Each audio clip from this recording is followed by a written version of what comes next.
नमस्कार मित्रांनो, स्वागत आहे आपल्या चॅनल क्रीडा क्रिकेटमध्ये. आज आपण इंडिया वर्सेस साऊथ आफ्रिकामध्ये झालेल्या 3 ODI सामन्यांच्या सिरीजमध्ये नेमकं काय घडलं, कोण चमकला आणि सिरीजचा टर्निंग पॉईंट काय होता, हे सगळं सिंपल भाषेत पाहणार आहोत. 3 सामन्यांची ही एकदिवसीय मालिका फलंदाजीच्या दबदब्यासाठी ओळखली गेली. ज्या पहिला एकदिवसीय सामना रांचीमध्ये झाला, जिथे विराट 135 धावा, रोहित 57 धावा यांच्या अर्धशतकाच्या बळावर भारताने 349 धावांचे मोठे आव्हान उभा केले. युवा वेगवान गोलंदाज हर्षित राणाच्या पॉवर प्लेमध्ये जबरदस्त गोलंदाजीच्या बळावर भारताने चांगली सुरुवात केली.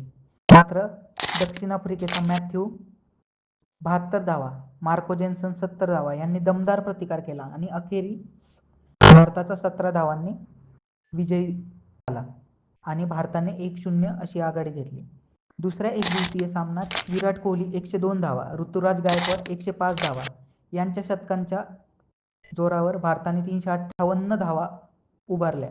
पण दव आणि सपाट खेळपट्टीचा फायदा घेत दक्षिण आफ्रिकेने हे आव्हान यशस्वीरित्या पूर्ण केले.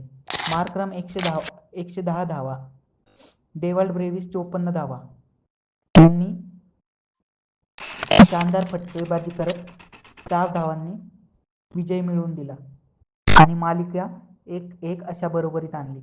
तिसरा सामना विशाखापट्टणम येथे झाला, म्हणजेच आपले वायझॅक. भारताने टॉस जिंकून प्रथम गोलंदाजी करण्याचा निर्णय घेतला.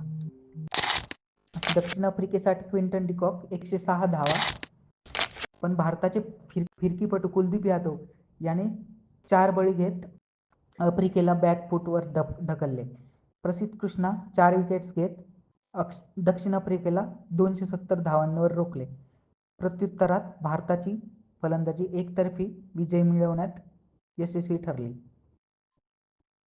यशस्वी जयस्वाल 116 धावा, विराट कोहली नाबाद 65 धावा आणि रोहित शर्मा 75 धावा यांनी जबरदस्त कामगिरी करत मालिका भारताच्या नावावर केली. या मालिकेत विराट कोहलीने 2 शतके आणि एका अर्धशतकासह सर्वाधिक धावा करत प्लेयर ऑफ द सिरीजचा पुरस्कार जिंकला. तर ही होती भारत विरुद्ध दक्षिण आफ्रिका ODI मालिकेची रोमांचक कहाणी. क्रिकेट विश्वातील प्रत्येक अपडेट आणि पुढील सिरीजचे विश्लेषण पाहण्यासाठी आत्ताच आपल्या चॅनलला सबस्क्राईब करा आणि बाजूचे बेल आयकॉन दाबायला विसरू नका. भेटूया पुढच्या व्हिडिओमध्ये. तोपर्यंत जय महाराष्ट्र.